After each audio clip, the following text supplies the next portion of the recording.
자, 지금부턴 나이스 급여 매뉴얼 작업에 대해서 설명을 드리도록 하겠습니다. 자, 여러분들 나이스 급여 시작하면 제일 먼저 보는 게 뭐예요? 먼저 작업하는 게 기초 자료 생성이라는 걸 먼저 하셔야 됩니다. 자, 가장 기본적인 거 일단 나이스 급여를 시작하면 이 기초 자료 생성이 와서 기초 자료 생성을 무조건 해 주셔야지만 그 사람의 인사라든가 우리 급여를 해야 될 대상자들의 인사라든가 복무를 다 끌어옵니다. 그렇기 때문에 가장 우선적으로 선행되어야 되고 기본적으로 해야 될 것이 바로 기초자료 생성이에요.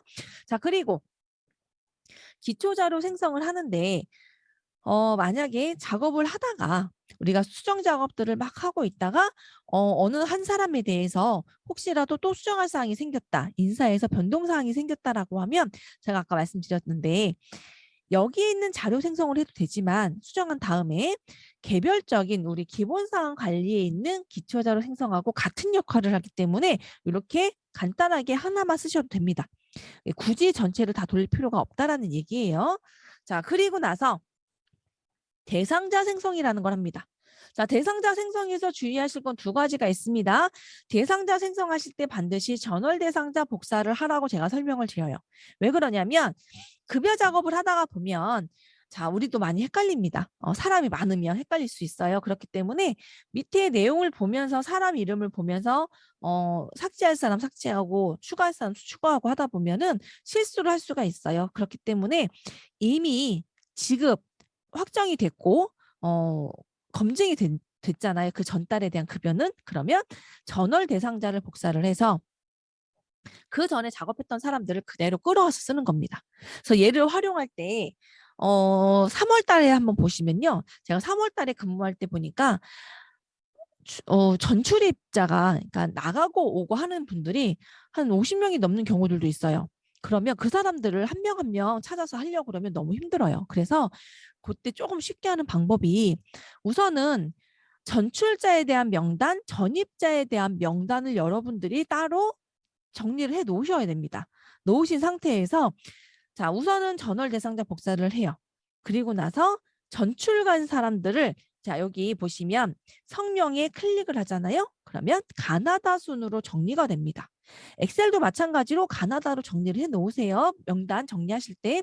그렇게 해서 자, 옆에다 두시고 가신 분들을 하나하나 체크하면서 전체적으로 다 체크를 먼저 해요. 20명이 갔으면 20명을 다 체크한 상태에서 삭제를 누릅니다.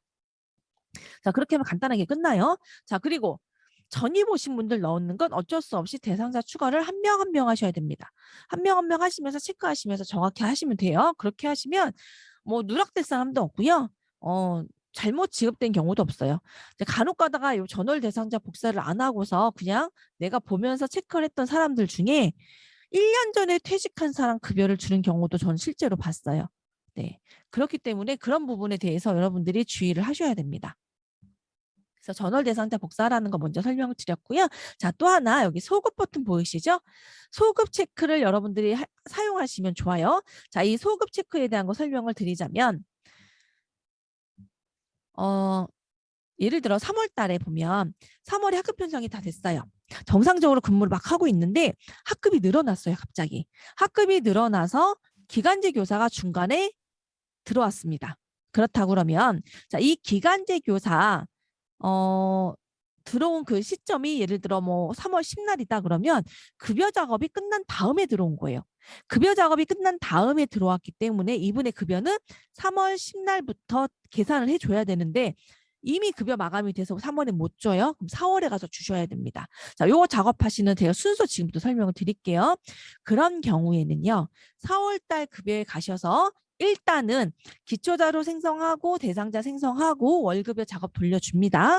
자, 그 상태에서 그분에 대한 신규 교사에 대한 기본적인 사항을 다 입력을 해주세요. 그리고 개인 수당도 하나하나 다 등록을 해주세요. 누락되는 거 없이. 자, 초과 근무까지 정확하게 다 계산이 된 상태에서 그 다음에 다시 대상자 생성을 여기 지급 명세서를 먼저 할 건데 우선은 등록이 다 끝난 다음에 요 급여 작업 탭을 한번 클릭을 해주세요. 그러면 이 선생님에 대한 신규 교사에 대한 그 급여 작업이 먼저 될 겁니다. 그 상태에서 지급 명세서를 출력을 해주세요. 지급 명세서를 출력을 해 놓으시고 4월 분 거. 자, 그 상태로 다시 대상자 생성에 가셔가지고 해당되는 교사의 소급 버튼 체크하고 저장을 누릅니다. 자, 소급 체크하고 저장을 누르면 여기 다시 돌아와요. 자, 여기에서 급여 작업을 한 번 더 돌려줍니다. 이 상태에서 급여 작업 한 번 돌린 다음에 지급 명세서를 다시 클릭을 하면 금액이 3월 10날부터 4월 분까지 다 합산이 돼서 1월 계산된 것까지 합산돼서 금액이 들어갑니다. 자, 그렇게 조회된 걸 다시 출력하셔가지고요. 아까 출력했던 것, 미리 출력해놨던 것과 비교를 하는 겁니다. 그래서 정상적으로 나갔을 때 급여와 3월분 그 소급된 게 제대로 소급이 됐는지 여러분들이 계산을 한번 해보시는 거예요. 네, 보통 한두 가지 수당만 확인해 보시면 맞습니다. 웬만하면. 그래서 그렇게 확인하셔가지고 이상이 없으면 그 사람은 그렇게 작업이 끝나는 거예요. 그래서 신규들 작업할 때, 인사 변동 있을 때, 휴직했다가 복직했을 때, 자, 복직을 했는데 월 중에 복직을 했다. 근데 급여 작업이 끝났다? 그러면 마찬가지로 그분도 다음 달 급여 작업할 때 이런 식으로 해주시면 돼요. 그냥 처음에 시작할 때부터 대상자 생성에 있는 소급 버튼을 눌러도 되지만 그러면 내가 어떤 게 정상적인 급여고 소급이 된 건지 비교를 잘 못하세요. 그렇기 때문에 한 번 더 이렇게 신경 써서 해주시면 비교도 되고 여러분들이 계산하기 좀 더 수월합니다. 자, 일단 대상자 생성까지 다 끝난 다음에는요. 월급여 일괄 작업이라는 걸 한번 돌려주고 시작하시는 게 좋아요. 그래서 여기에 들어가셔서 선택기관에 있는 일괄 작업을 클릭을 하고 네, 그 다음에 요거는 20분에 한 번씩 작업이 되는 거기 때문에 그냥 두셨다가 개별적으로 해야 되는 월급여 일괄 작업은 아까 말씀드렸던 것처럼 여기 급여 작업이라는 게 월급의 일괄 작업하고 똑같은 탭이에요. 그래서 이거 활용하셔서 작업을 하시고요. 마지막에 최종적으로 확인할 때 다시 한번 월급여 일괄 작업을 돌려주는 겁니다. 그리고 나서 급여대장 출력하셔가지고 화면 보면서 확인하시는 거예요. 비교하시고. 자, 여기까지 설명드렸고요. 자, 우리 기본사항에 보시면 기본사항에 있는 내용만으로도 이 사람이 몇 호봉이고 근속료수가 얼마가 되는지 알 수 있고요. 웬만한 기본적인 사항들은 다 알 수가 있습니다. 그럼 여기에서 제가 요 정근수당에 대한 거 설명을 드리고 쉬는 시간을 드리도록 할게요. 자, 보시면 정근수당이라는 거, 자, 1월과 7월에 지급하는 수당입니다. 자, 근무 년수에 따라서 월 봉급의 50%까지 지급이 가능한데요. 우선 만 1년이 지나야 지급이 됩니다. 만 1년 이상부터 5%씩 매 1년마다 5%씩 늘어나서 최고 10년 이상은 다 50%로 통일되어 있어요. 자, 이때 월 봉급액은 당해 공무원의 1월 1일 및 7월 1일 현재 봉급표상 월 봉급액을 말한다라고 되어 있는데 자, 월 봉급액이 50%까지 받을 수 있잖아요. 그 월 봉급액의 기준이 1월 1일, 7월 1일이란 얘기예요. 예를 들어서 지금 7월 1일인지 앞으로 다가올 거잖아요. 만약에 7월 2일에 휴직을 들어갔다라고 하면 7월 1일까지는 근무를 하다가 갔기 때문에 7월 1일 기준의 월 봉급액으로 정근수당 지급이 가능합니다. 네, 그런 식으로 해주는 거고요. 그럼 지급 대상에 대한 거 제가 7월 기준으로 설명을 드릴게요. 자, 첫 번째 조건입니다. 7월 1일 현재 공무원의 신분을 보유한다가 첫 번째 조건이고요. 당해년도 1월 1일부터 6월 30일까지 중 1개월 이상 봉급이 지급된 공무원에게 지급한다가 두 번째 조건이에요. 그래서 이 정근수당은 이 두 가지 조건을 반드시 충족해야지만 지급이 가능합니다.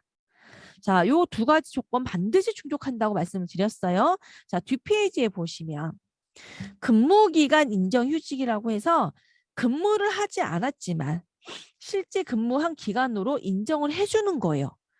자, 그런데 제일 많은 게 보통 군복무, 육아휴직, 노조 전임휴직, 공무상 질병이나 부상에 의한 휴직 이런 게 있는데 여기에 해당하는 모든 휴직은 다 마찬가지지만 어쨌거나 지급 대상 조건에 해당이 되어야지만 가능하다라는 조건이 붙어요. 자, 그래서 무조건 근무 안 했지만 근무한 걸로 인정해 준다잖아. 그래도 요 앞에서 설명드렸던 두 가지 조건은 반드시 충족을 해야 된다. 그래서 여기서 예를 잠깐 들자면 자, 육아휴직자예요. 육아휴직자인데 7월 1일자로 휴직을 들어갔다라고 하면 7월 1일 기준으로 휴직 중이기 때문에 못 받습니다. 자, 첫 번째 조건에 맞지 않아요. 자, 그다음 6월 10날 복직하는 경우가 있어요. 그러니까 군 휴직 들어갔다가 복직을 했어요.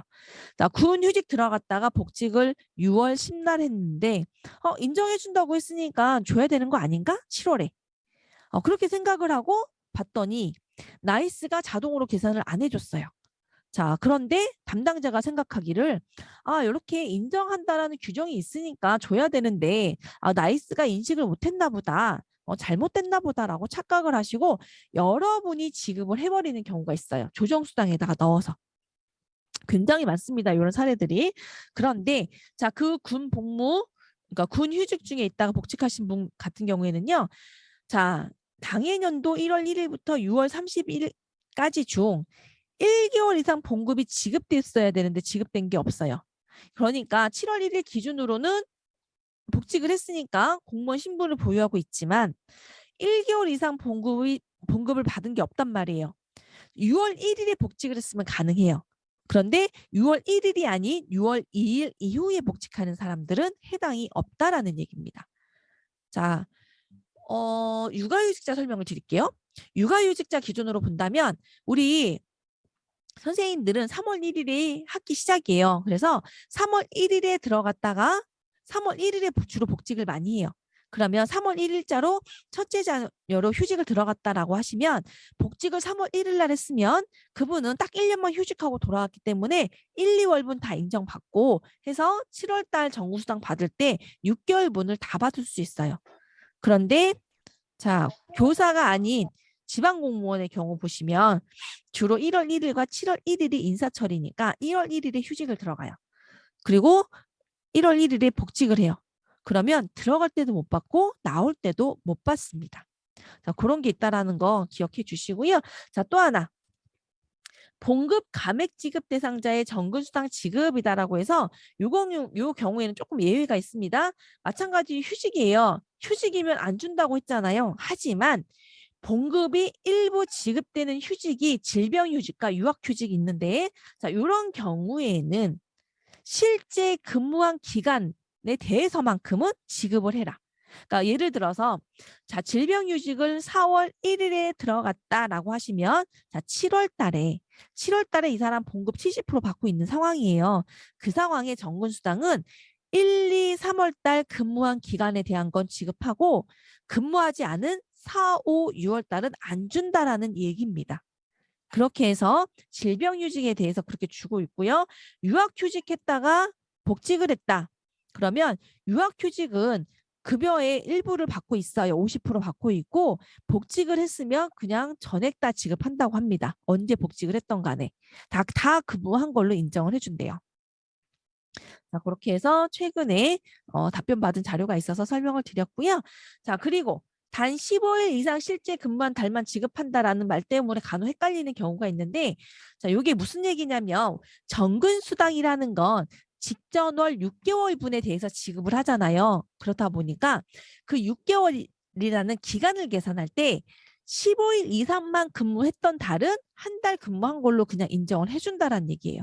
그래서 예를 들어서 아까 4월 1일 날 질병휴직 들어갔다고 말씀을 드렸는데 만약에 4월 20날 질병휴직을 들어갔다고 가정을 하면 7월 달 정근수당 줄 때 1, 2, 3월하고 4월 달이 15일 이상 근무한 달이기 때문에 4월 달까지 포함해서 4개월분의 정근수당을 준다라는 그런 얘기인 겁니다. 자, 그래서 요 15일 이상 실제 근무한 달만 지급한다라는 얘기를 15일 이상 월급 받은 걸로 착각하시면 안 된다. 이렇게 말씀을 드릴게요. 실제로 착각한 경우가 많아서 말씀을 드립니다.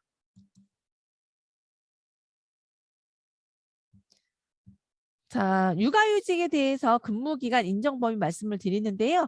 우리 육아휴직 기간은 실제 근무한 기간으로 간주하되 최초 1년 이내의 기간만을 인정한다라고 되어 있습니다. 자, 이거는 첫째랑 둘째 자녀만 그렇고요. 셋째 이후 자녀부터는 셋째, 넷째, 다섯째 다 각각 있다라고 했을 때 3년까지는 인정을 해줍니다. 3년까지 인정. 그러니까 셋째 이후 자녀로 3년간 휴직하고 복직했는데 복직을 예를 들어서 3월 1일에 복직을 했다. 그러면 3년 쉬고 나왔어도 그해 7월 달에 지급하는 정근수당은 전액 지급합니다. 자, 6월 1일에 복직이면 정근수당 1월 달부터 6개월까지 다 지급하나요? 라고 질문을 하셨는데요. 예, 이것도 마찬가지로 만약에 육아휴직을 들어갔다가 딱 1년에 해당하는 휴직만 하고 1년 안에 들어가는 휴직만 하고 복직을 했다라고 가정을 하면 그때는 전액 다 지급합니다. 6개월 분에 대해서. 그런데 만약에 2월 달까지 휴직을 다 들어가서 1년 동안 쉬었어요. 1년 쉬고 나서 초과되는 육아휴직 3, 4, 5월 달에는 인정받지 못하는 육아휴직을 하고 6월 달에 복직을 했다라고 하면 그때는 1, 2월분 인정받은 1, 2월분과 실제 근무한 6월 달 해서 총 3개월 분에 대한 육아휴직 수당에 그러니까 육아휴직 기간에 대한 1, 2월분 인정이랑 그 6개월 6월 달에 복직해서 실제 근무한 거에 대한 것까지 해서 3개월 분만 정근 수당으로 인정을 해 주시면 되는 거예요. 자, 타시도 전입과 사립 특채자 확인을 하라 이렇게 말씀을 드렸는데요. 타시도 전입이라는 건 경기도가 아닌 지역에서 오신 분들. 그리고 사립 특채자는 사립학교에 근무하다가 공립학교로 오신 분들이 계세요. 자, 이런 분들 같은 경우에 대부분이 정근수당 지급 대상자예요. 네, 정근수당 지급 대상자인데도 불구하고 나이스 인사가 새로 생성이 되는 경우가 있을 수 있습니다. 자, 나이스를 전출 처리해서 그대로 끌고 왔으면 그 나이스를 그대로 썼기 때문에 얘가 이 사람은 계속 근무하던 사람이구나 라고 인식을 하는데 그렇지 않고 3월에 넘어오면서 새로 인사기록 카드를 다시 작성하면 그 전에 급여 기록 내역이 하나도 없습니다. 그래서 이걸 확인하는 방법은요. 우리 연도별 급여 총지급 현황을 보시면 여기에 3월에 오신 분이라고 가정하고 1, 2월 당 급여가 있는지 없는지를 보시는 거예요. 1, 2월에 아무것도 없다라고 하시면 새로 만드신 분이고 1, 2월에 급여 내역이 기록이 되어 있으면 정상적인 사람입니다. 그냥 넘어오신 분. 자, 만약에 1, 2월 달 급여 내역이 없다라고 하시면은요. 그 전학교에 연락하셔서 급여 내역 받으셔서 나중에 연말정산할 때 활용하시고요. 또 정근수당은 조정수당에서 여러분들이 직접 수정해 주셔야 됩니다. 그래서 이런 분이 있는지 확인 꼭 하시고요. 또 하나 휴직자나 복직자인데요. 휴직한 사람이 받을 수 있는지 없는지 자, 복직한 사람이 받을 수 있는지 없는지 체크 한번 해보셔야겠죠. 자, 그리고 징계입니다. 징계를 받으면 징계를 받고서 처음 돌아오는 정근수당은 지급하지 않습니다. 한 번만 안 주시면 돼요. 그래서 이런 것들 여러분들 잘 파악하셔야 되는데 만약에 6월에 징계를 받았어요. 그래서 6월, 7월, 8월까지 이어져 있다고 하더라도 7월 달 한 달만 안 주면 되는 거고요. 7월에 주는 정근수당만 안 주시면 되고요. 그 다음에 1월에 주는 정근수당은 지급을 하셔야 되는 겁니다. 네, 한 번만 안 줍니다. 자, 그러면 기간제 교사에 대한 정근수당 설명드릴게요. 자, 기간제 교사 공무원 보수 규정에 의한 정규교원 보수와 동일한 처우를 받지만 학교장과의 계약에 의해서 신분이 유지되기 때문에 자, 우리 학교에서 근무한 기간에 대한 것만 인정을 받습니다. 예를 들어 1, 2월에는 다른 학교에서 근무를 했다가 3월부터 우리 학교에서 근무를 했으면 7월 달에 받는 정근수당은 3월부터 근무한 우리 학교 거 4개월 분만 주셔야 돼요. 자, 그리고 기간제 교사 정근수당 과오 지급 사례인데요. 신규 채용에 따른 지급을 확인해라. 이거 무슨 얘기냐면 혹시라도 과거에 근무했던 기간제 교사를 다시 채용했을 때 우리 학교 인사기록 카드를 그대로 그냥 끌어다 쓰면 이 사람은 3월부터 근무한 사람인데 나이스가 1월부터 근무한 사람으로 착각을 할 수가 있어요. 그렇기 때문에 그런 부분에 있어서는 여러분들이 확인하셔가지고 4개월분만 지급이 돼야 되는데 6개월이 지급되지 않았는지 확인한 다음에 수정해 주셔야 됩니다. 그리고 신규 채용됐거나 재임용된 기간제 교사의 경우 자, 호봉은 기록을 잘 하세요. 호봉 변경도 잘 하시고 기록도 잘 하시고 그런데 근무 년수가 입력을 안 하는 경우가 너무 많아요. 근무 연수 입력이 누락되거나 근무 연수는 변경하지 않아서 그렇게 해서 정구수당이라든가 정구수당 가산금이 적게 지급되는 경우들을 굉장히 많이 봤습니다. 그래서 그런 부분들에 대해서 여러분들이 좀 잘 챙겨 주셔야 돼요. 자, 기간제 교사 정근수당 지급 사례라고 해서요. 제가 요거까지 설명드리고 이제 쉬는 시간 드릴 건데, 자, 기간제 교사가 동일 학교에서 2월 10날 퇴직했대요. 그리고 4월 5일자로 다시 계약이 됐대요. 자, 이 사람에 대한 정근수당 지급액을 계산을 해볼게요. 요 내용은 예전에 도교육청 급여 담당자가 실제로 보내줬던 사례입니다. 자, 보시면 기간제 교사가 동일 학교에서 근무한 거는요. 중간에 단절이 있더라도 인정을 해주래요. 그래서 1월 달에는 근무를 했으니까 인정해주고 2월 달은 10날 퇴직했는데 15일 이상 근무를 안 했으니까 빠져요. 자, 3월 달은 근무를 안 했기 때문에 빠져요. 4월 5일자로 다시 들어왔는데 4월에 15일 이상 근무를 해요. 그래서 인정이 됩니다. 5월, 6월 당연히 인정되고요. 그래서 1월과 4월부터 6월까지 총 4개월 분에 대한 정군수당을 지급해라. 이렇게 설명이 되어 있습니다. 자, 이렇게 해서 참고하시면 되겠습니다. 이거는 그냥 참고로 보시면 되고요.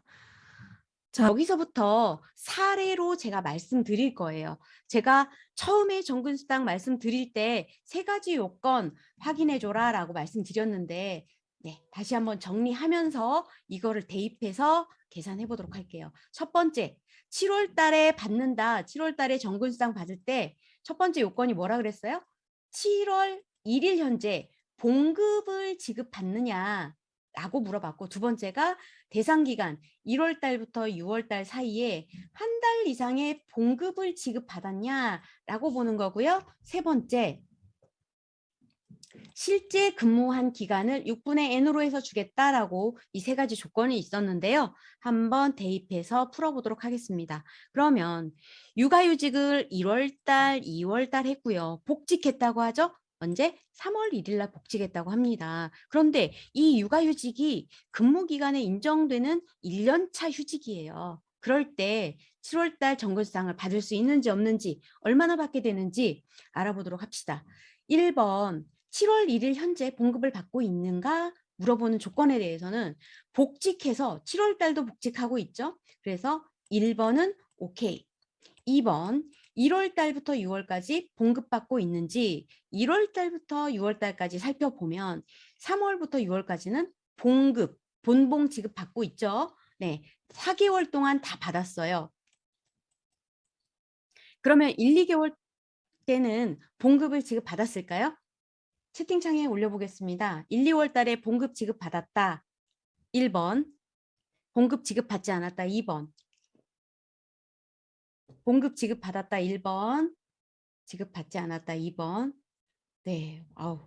오늘 강의 지금 연수 받으시는 분들 너무 우등생이세요. 네. 네. 1, 2월 달에 뭔가 급여 대장에 들어오긴 했으나 요거는 봉급이 아닙니다. 수당을 받은 거예요. 육아휴직 수당을 받은 겁니다. 그래서 1, 2월 달은 아니에요. 4개월치 받았지만 한 달 이상만 받으면 된다고 했으니까 2번도 조건을 맞습니다. 3번. 그러면 3번은 뭐예요? 1월 달부터 6월 달까지 실제 근무한 걸 주겠다라고 했는데 6분의 과연 몇 개월을 받을 수 있을까 보면은 하나, 둘, 셋, 넷, 4개월 달은 4개월은 실제 근무했습니다. 그럼 나머지 1, 2월 달은 육아휴직 기간이죠. 실제 근무 안 했죠. 그러나 실제 근무한 걸로 인정하는 휴직이 있다 그랬어요. 육아휴직이라고 그랬죠. 최초 1년까지는 육아휴직 인정한다 그랬습니다. 인정되는 휴직이므로 이때는 6분의 6 전액 지급받을 수 있습니다. 쉽게 풀 수 있죠. 그래서 하나, 둘, 셋, 3가지 요건을 보시면 쉽게 풀 수 있어요. 그러면 두 번째 보도록 할게요. 육아휴직 기간 유예하고 똑같은 경우인데요. 1, 2월 달이 육아휴직이고 3월 1일 날 복직했다고 합니다. 그런데 이 육아휴직이 언제? 2년차 휴직이래요. 그럴 경우는 어때요? 근무 인정 안 되죠. 실제 근무한 걸로 인정 안 됩니다. 그랬을 때 요건을 보도록 할게요. 7월 1일 현재 봉급받고 있다. 두 번째, 1월부터 6월 사이에 한 달 이상의 봉급을 지급받았나 보니까 4개월치 받았죠. 그래서 이것도 만족. 3번 실제 근무한 기간을 살펴보자면 이거는 육아휴직 기간이 근무 인정 안 됩니다. 나머지 실제로 근무한 4개월만 근무 인정이니까 6분의 4 이렇게 계산되는 겁니다. 쉽죠? 그리고 다음 사례 알아보도록 하겠습니다.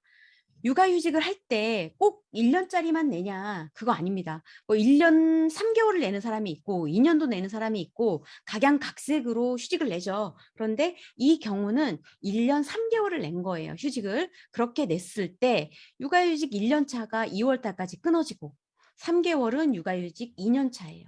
복직을 언제 했나요? 6월 1일 날 했습니다. 그럴 때 7월 달 정근수당을 받을 수 있는지 계산을 해보도록 하려고 해요. 1번 7월 1일 현재 봉급을 받고 있나? 6월 달에 복직했네요. 받고 있습니다. 2번 1월 달부터 6월 달 사이에 봉급을 한 달이라서 받았나? 6월 달 6월 1일 날 복직했으니까 6월 1일부터 말일까지 한 달간 봉급 받았네요. 나머지는 1, 2월 달은 수당을 받았고 3월 달, 5월 달까지는 육아휴직 수당조차 못 받았던 달이에요. 그래서 2번도 맞아요. 3번 1월 달부터 6월 달까지 실제 근무했나를 보는 거죠. 그래서 실제 근무한 거 6월 달 한 달 플러스 그 다음에 육아휴직 기간이 1월부터 5월까지 있지만 실제 근무한 걸로 인정되는 육아휴직이 언제? 1월 달, 2월 달 두 달인 거죠. 그래서 6분의 3 이렇게 계산됩니다. 다음 예시 보기 치겠습니다. 여기에 어떤 휴직이라고 안 돼 있죠?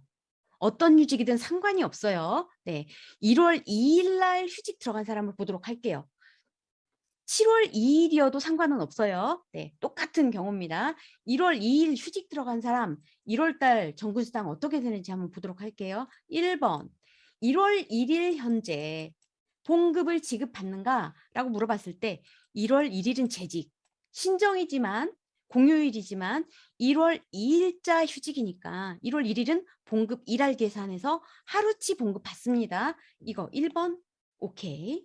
2번 대상 기간이라 그랬어요. 1월 달 대상 기간은 언제서부터 언제까지? 7월부터 12월까지 이 대상 기간 동안 한 달 이상의 봉급을 받았냐라고 물어보는 건데 재직이었으니까 다 받았다 6개월 동안 그러는 거고 세 번째 어때요? 실제 근무한 기간 대상 기간 동안에 실제 근무했나? 재직하고 있었으니까 다 근무했어요. 6개월 분의 6개월 그래서 전액이죠. 그런데 전액이잖아요. 그죠? 그래서 하루 차이로 1월 1일자 휴직이냐 1월 2일자 휴직이냐에 따라서 하루 차이로 정근수당을 다 받을 수도 있고 다 못 받을 수도 있고 네 그렇게 됩니다.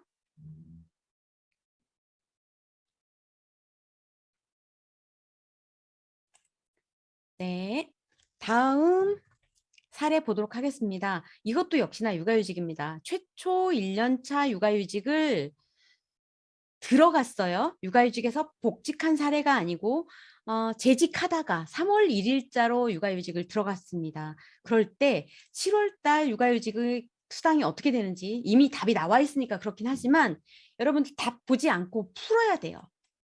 사례가 다 똑같을 수는 없잖아요. 풀어야 되니까 사례대로 보도록 할게요. 7월 1일 현재 봉급 지급되느냐 이렇게 물어보는 거죠. 봉급. 육아휴직 기간이니까 봉급. 여러분들 육아휴직 수당을 받고 있는데 봉급 받고 있구나 라고 1번 아싸 오케이 라고 하시면 안 됩니다.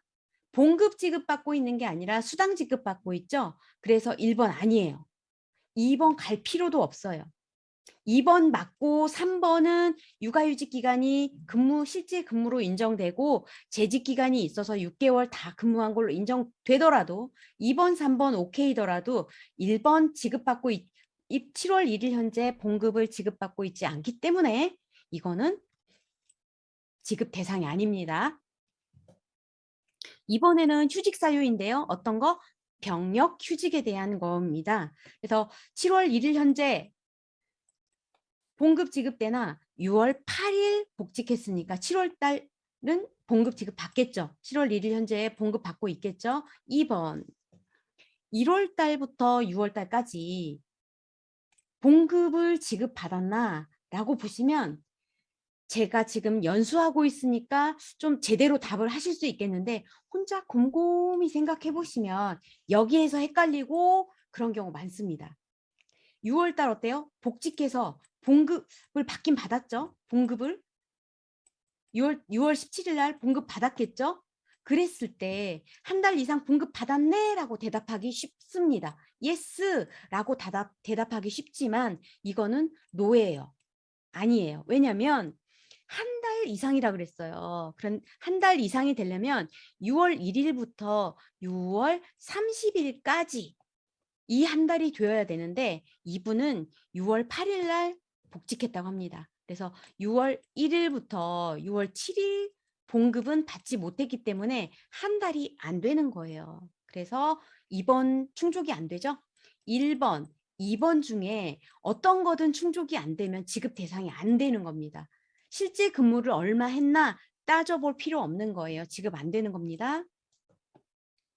7번 질병유직자들 되게 많은데 질병유직 케이스로 왔습니다. 재직하고 있다가 3월 1일자로 질병유직을 하고 있습니다. 그러면 어떻게 지급되는지 알아보도록 할게요. 또 세 가지 요건 보셔야죠. 7월 1일 현재 봉급이 지급되는가 볼 때 어때요? 3월 달부터 6월 달까지는 질병휴식 기간이죠. 봉급을 어떻게 받겠나요? 70% 받고 있겠죠. 30% 감액된 70%를 4개월 동안 받았고 1, 2월 달은 재직했으니까 100% 금액을 급여를 다 받았을 거예요. 이렇게 됐을 때 7월 1일 현재 봉급을 지급받고 있습니다. 이거 오케이예요. 비록 봉급이 감액되었다 하더라도 지급받고 있으면 되는 거예요. 1번은 오케이. 2번 1월 달부터 6월 달까지 한 달 이상 봉급 받았나? 말했듯이 여기 두 달은 100%, 3월 달부터 6월까지 4개월은 70%다 받았습니다. 3번 실제 근무한 걸 따져보자. 실제 근무한 거 두 달 플러스 휴직 기간이래요. 휴직 기간인데 실제 근무로 인정됩니까? 질병휴직이? 질병휴직은 실제 근무로 인정 안 됩니다. 그래서 6분의 2. 그쵸? 네. 어렵지 않습니다. 그리고 이 질병휴직 하신 분이 쭉 요때부터 내년까지도 쭉 이렇게 질병휴직 기간이 이어지는 거예요. 7월 달에는 6분의 2를 받았는데 내년 1월 달에는 어떻게 지급받게 되는지 한번 보도록 하겠습니다. 1번 1월 1일 현재 봉급이 지급되나 70% 감액돼 가지고 받고 있습니다. 맞고 두 번째 1월 달부터 6월 달까지 봉급 받았나 70% 감액된 거 다 받았죠. 6개월 동안 다 받았죠. 맞습니다. 3번 실제 근무한 걸 보는 건데 실제 근무는 없고 이 휴직 기간이 실제 근무로 인정되는 휴직인가 질병휴직이기 때문에 아니다. 그래서 미지급. 6분의 0이 되는 거죠. 그래서 미지급입니다. 계속해서 보겠습니다. 이거는 무슨 휴직? 유학휴직자예요. 우리 학교는 어때요? 교육직렬이다 보니까 선생님들도 유학 가시는 분들 많고 지방공무원들도 유학휴직 가는 사람이 심심치 않게 많이 있어요. 그래서 흔한 케이스라고 볼 수 있는데요. 유학휴직은 어때요? 2년간 근속연수를 인정해주고 실제 근무하지 않았지만 근무한 걸로 인정해주고 그 다음에 2년간 또 수당을 본봉과 수당을 줍니다. 본봉 수당 다 줍니다. 요거를 몇 프로? 50%. 50%를 2년간 준다는 사실을 베이스로 알고 풀어보도록 해요. 언제 휴직을 들어갔냐? 3월 1일자로 휴직을 들어갔습니다. 1, 2월 재직하다가 3월 1일자 휴직했고 그럼 7월 달에 어떻게 받을 수 있는지 한번 보도록 할게요. 1번 7월 1일 현재 봉급 지급받냐? 어떻게? 유학휴직이니까 50% 받고 있어요. 맞습니다. 조건 충족하고요. 두 번째, 1월 달부터 6월 달까지 한 달 이상의 봉급을 받았나? 두 달은 100%, 3월부터 6월까지 4달은 50% 받아서 전체 6개월 동안 다 봉급 지급받았다. 두 번째도 조건 충족하고요. 세 번째, 실제 근무했나를 보니까요. 1, 2는 실제 근무 2달. 3, 4, 5, 6은 휴직 기간이에요. 그런데 근무 연수 인정되는 육아휴직 기간이네요. 4개월 또한 근무 연수가 인정되는 휴직이므로 6분의 6. 그래서 전액 지급됩니다. 이분이 3월부터 해가지고 쭉 이렇게 유학휴직이 연속이 돼요. 그럴 때 내년 1월은 어떻게 지급받을 수 있는지 다시 한번 살펴보기로 합니다.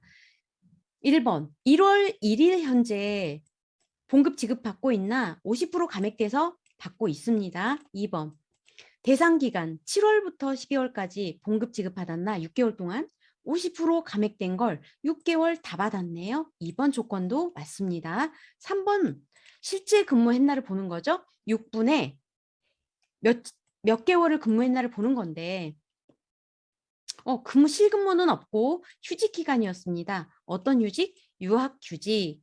이게 2년 범위 안에 있으니까 전부 근무한 걸로 인정한다. 6분의 6 전액 지급. 이렇게 되는 겁니다. 이렇게 해서 징계자 하나 더 해보고 징계자 하나 더 해보고 사례 끝내도록 하겠습니다. 징계받은 사람입니다. 3월 16일자로 징계를 받았어요. 징계 같은 경우는 처분일이 이렇게 딱 있습니다. 처분을 3월 16일 받았어요. 그러면 이 날짜 뒤로 오는 첫 번째 정근수당 지급월이 7월이니까 이때에는 당연히 지급 안 됩니다. 이게 징계가 인사에 딱 이렇게 들어가 있다. 그러면은 100% 나이스는 미지급으로 이렇게 나올 거예요. 그런 걸 여러분들이 징계받았는지 몰라요. 징계받았는지 몰라서 조정수당으로 왜 이거 지급 안 됐지? 내가 조정수당으로 넣어줘야지 라고 하면 안 되신다는 거예요. 만약에 이 정근수당이 지급이 안 되고 있다 그러면 징계 탭에 가서 한번 찾아보세요. 들어가 있나 안 들어가 있나 보시고요. 징계랑 직위해제랑 다르다고 그랬어요. 전혀 다른 겁니다. 직위해제는 어떻다 그랬어요? 직위해제 기간이 이렇게 있으면 이 기간을 빼고 나머지 실제 근무한 기간만 인정을 해준다고 했습니다. 그래서 이 기간을 빼서 계산해 보니 6분의 4라는 거예요. 이렇게 계산하시면 되는데요. 지금 판교고등학교 김지연 주무관님께서 질문을 주셨어요. 육아휴직은 50% 감액되죠, 봉급이. 50% 감액되니까 요때 정근수당은 그러면 50% 감액돼서 50%만 지급하면 되나요? 라고 이제 질문을 주시는 건데요. 감액된 금액에서 감액된 금액, 본봉이 50%죠? 본봉이 50%죠? 감액된 금액에서 50%를 계산하는 게 아니고요. 근속연수가 10년 이상이라고 하면 감액된 금액에서 그렇게 계산하는 게 아니고 만약에 호봉이 18호봉이다. 그러면 감액되지 않은 18호봉을 끌고 와서 근속연수가 만약에 10년 이상이어서 50%를 받을 수 있다. 그러면 요거는 전액이 지급되는 거예요. 유학휴직이 50% 감액된다고 해서 50% 감액된 정근수당을 받는 게 아니고요. 애초에 받을 수 있는 정근수당이 다 지급됩니다. 요거 많이들 궁금해하시고 물어보시더라고요.